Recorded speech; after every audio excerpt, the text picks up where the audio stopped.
What's up, everybody? So we're going to try out something new today. I'm not using the drop case. This is just a stand. We're working on getting the headers all set up. You can kind of see the new pieces there. I'm going to tack them in place, and then I'm going to have to make a few more cuts and whatnot. But that'll clear the alternator altogether and make the pipe a little longer. But that's what we're going to do for streetcar stuff. Up there you can see that's the new water meth kit. So, as you've seen in a lot of the pictures in the video, I can't fit a traditional intercooler in this car. Even an air to water, because I'm trying to keep it on the street car, I didn't want to shove one in the back or in the car and have a bunch of piping running through the car. I figured that would take away from the whole, street car feel of the car. This is a street car, so it's not going to be a daily driver. Don't get it confused. I'm not driving the thing, to work every day. I'll drive it on the weekends. Go get ice cream in it, trips to Mexico, track events that require driving the car. That's what it's built for. So we're going to program, eventually I'll get into it later on, not today, but in another video later. We'll wire the meth injection into the Holly system, and the Holly will program it. After it sees about 5-6 pounds of boost, it'll kick on the meth injection. We're going to run straight M1, so it'll also work as fuel additive.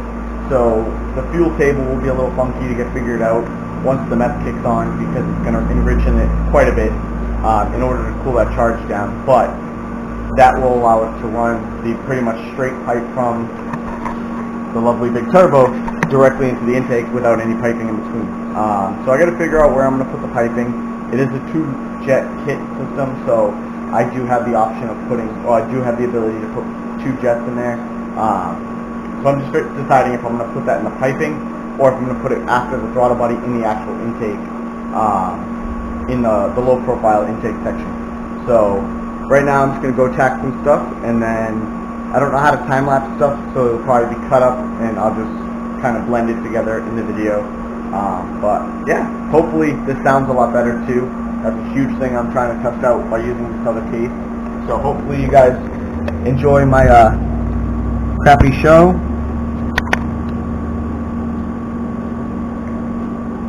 Make sure you can see. There we go. Alright. I'll put gloves on before anyone has a heart attack that I'm not wearing gloves.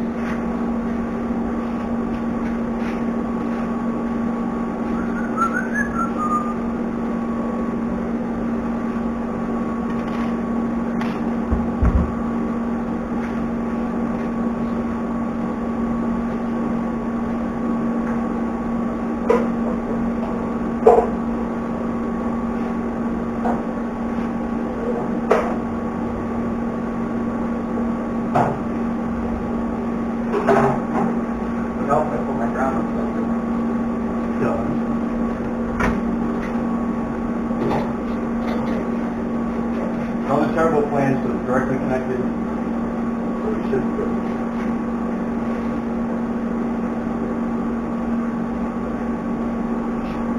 And I need music while I work, so yes, I have headphones in. I apologize if I'm yelling, but I can't play music for you guys because then it becomes an issue with YouTube and whatnot, so sorry, crap it all up.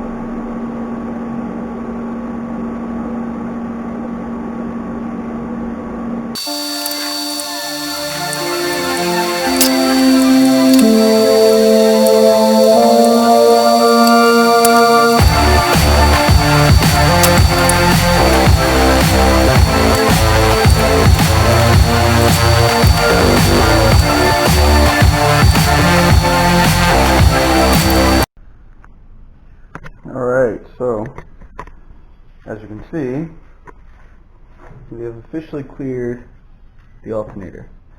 No, it's not pretty, but it's going to work. I got that piece tacked on because basically what I had to do after extending it out where I did, I had to slice the bend in half and kind of position this clamp to where it clamped, and then I had a gap that wasn't, regular, so I just cut a small piece, and I'm just going to use it as a filler.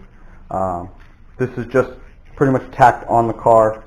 This section's all welded up, that section's all welded up, but this stuff here has to be fully welded. I've got a couple of small beads in places to make sure it holds, and I'm going to let it sit for the night, and I'm going to come back at it in the morning. It's about, let me look, 8 o'clock. So I try to be courteous of my neighbors. I try not to be banging and smashing stuff after 8 o'clock. So I could let this weld, or I could weld this tonight and then let it cool overnight. But the thing is, I want it to cool like this so that if it's going to move any of the clamps on there, and it kind of prevents it from moving too much.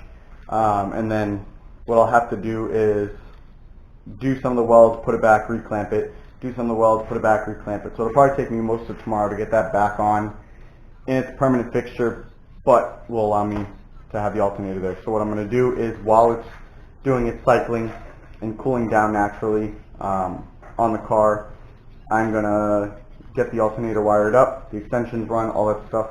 I'm going to wire my scavenge pump. I'm going to wire the meth injection, which will probably be wired on the same power circuit, potentially. I'm not sure, 'cause I think I'm going to have the Holly control it, so I got to figure out how that all works. But I'm also going to figure out mounting the water pump.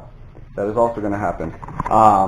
The downpipe is still not welded because, as you can see, I still have the tiny tank. I was supposed to go pick one up. It was a 80 cubic feet tank, and I spoke to the woman all week long, and then I texted her today like we had discussed when I got out of work, and was like, hey, do you still have that? And lo and behold, she sold it to someone else. So stuff happens.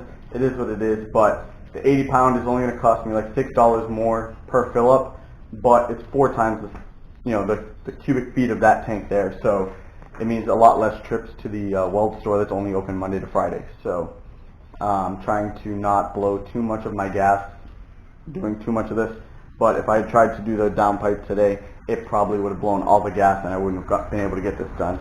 And downpipe means nothing if we don't have charge piping, or if we don't have piping going to the turbo itself. So we're going to take care of that. And then you can kind of see here, right here, I've mocked up my little return. That may be where that goes, it may not. For the scavenge pump, I did find a fairly local guy that has a couple of -10T fittings. So what I may do is I may take a T off of the -10 on the oil pan to the filter. To the filter will be the return, and then to the motor will be the feed. That way it's pumping filtered oil to the turbo, because he has one that's -10 to -10 and one that's -10 to 1/8 MPT. So I just have to confirm with him and get it sent up. Not something I'll get today. He's going to ship it up because it is like a 3-hour drive, and I'm not wasting half of tomorrow like I have the last few weekends trying to get stuff done. So the price for shipping isn't that bad, so I'll just have him ship it to me. But that'll take care of that, and then we'll have the return line done. The feed line just needs to be made up. I have all the parts already, and then once those 2 lines are done and everything's tightened up, then we will be able to start the car on the turbo. And we'll be able to hear what that beautiful Wuhan Warrior from VS Racing is going to sound like. Huge shout out to the guys at Slow Mock Performance in Houston, Texas, I think. I know they're in Texas. I might screw up where they are, but great group of guys. They took care of me on the Holly. They took care of me on my turbo. And Hayden over there has been super helpful with the welding stuff and everything like that, even with going through some family stuff. So super appreciative. Great guys over there. If you need anything, hit them up. And I will check in with you tomorrow, and we'll keep working. So see you later.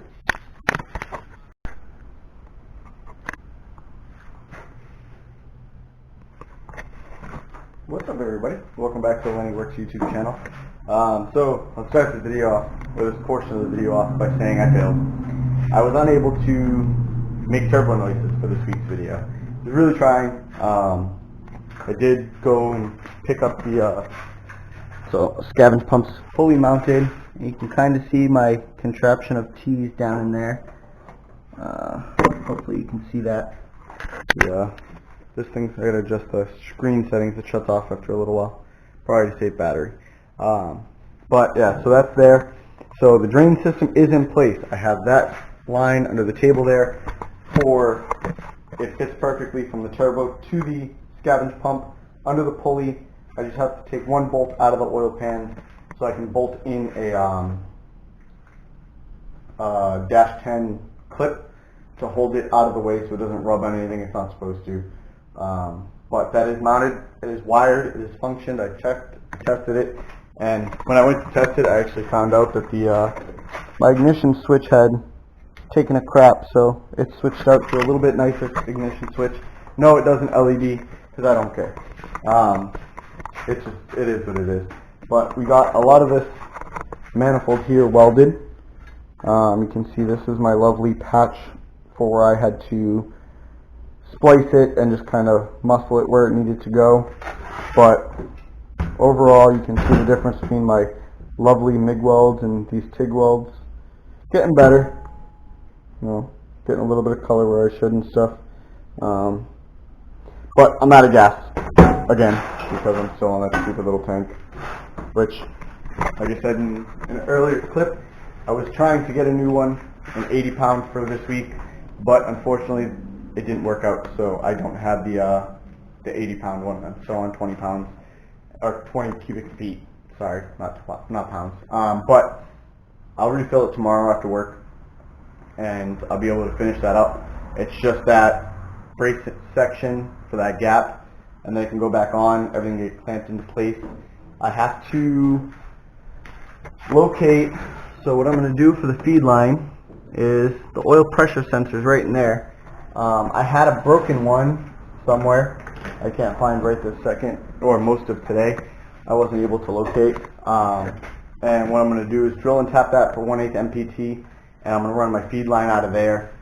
But once that's done, we should be able to turn the car on. So, with the turbo attached, not just turn it on, because obviously it already turns on. But goal is, next video, the car turns on with the turbo attached.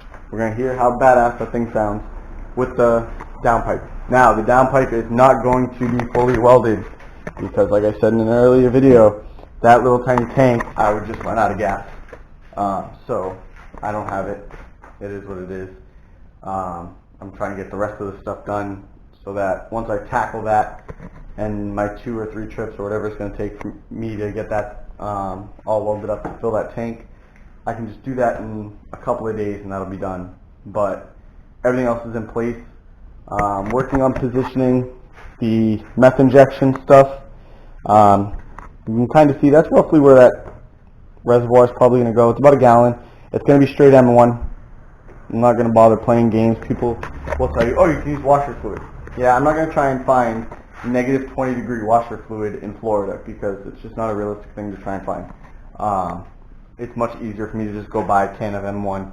It'll probably last me a few track days and a few outings and whatnot. So it's not going to be a huge deal.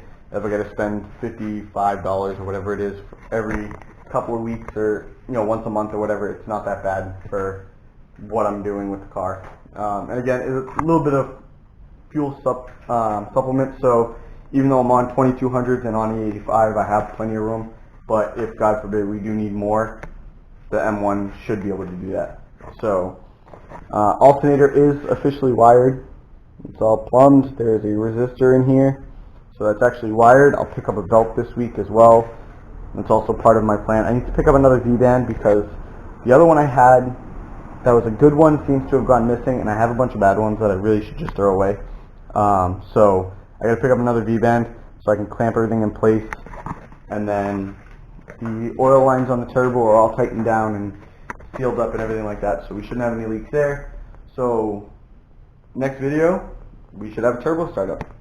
And yeah, so I tried to video some welding this week.